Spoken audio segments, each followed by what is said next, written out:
या बुलेटिनची सुरुवात करूयात एका मोठ्या राजकीय बातमीनं। शरद पवार यांनी मुख्यमंत्री एकनाथ शिंदे यांना एक पत्र लिहिलंय।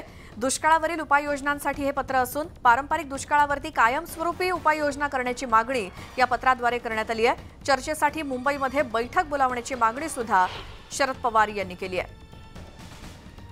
शरद पवार यांनी त्या संदर्भात मुख्यमंत्री एकनाथ शिंदे यांना एक पत्र लिहिलंय आणि दुष्काळावरील उपाययोजनांसाठी हे पत्र असून पारंपरिक दुष्काळावरती कायमस्वरूपी काहीतरी उपाययोजना करण्याची मागणी शरद पवारांनी पत्राद्वारे मुख्यमंत्री एकनाथ शिंदे यांच्याकडे केली आहे आणि याच संदर्भात चर्चेसाठी मुंबईमध्ये बैठक बोलावण्याची देखील मागणी केली आहे। अधिक माहितीसाठी जाऊयात, आमच्या प्रतिनिधी प्रणाली कापसे आपल्या सोबत आहेत। प्रणाली, शरद पवारांच्या मुख्यमंत्र्यांच्या पत्रासंदर्भात काय माहिती?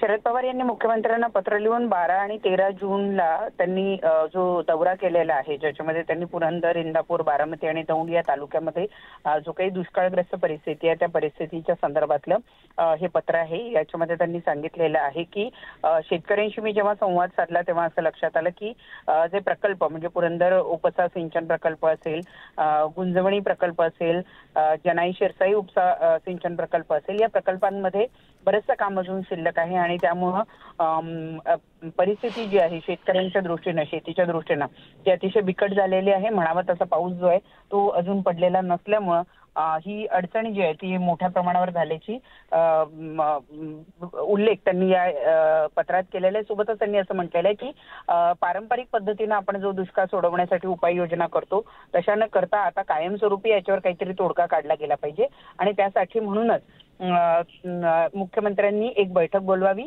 आणि त्या बैठकीमध्ये या संपूर्ण दुष्काळी परिस्थितीचा आढावा घ्यावा आणि यात कायमस्वरूपी काहीतरी मार्ग काढावा असे त्यांनी या पत्रामध्ये म्हटलेलं आहे। बिलकुल प्रणाली, धन्यवाद या सगळ्या माहितीसाठी।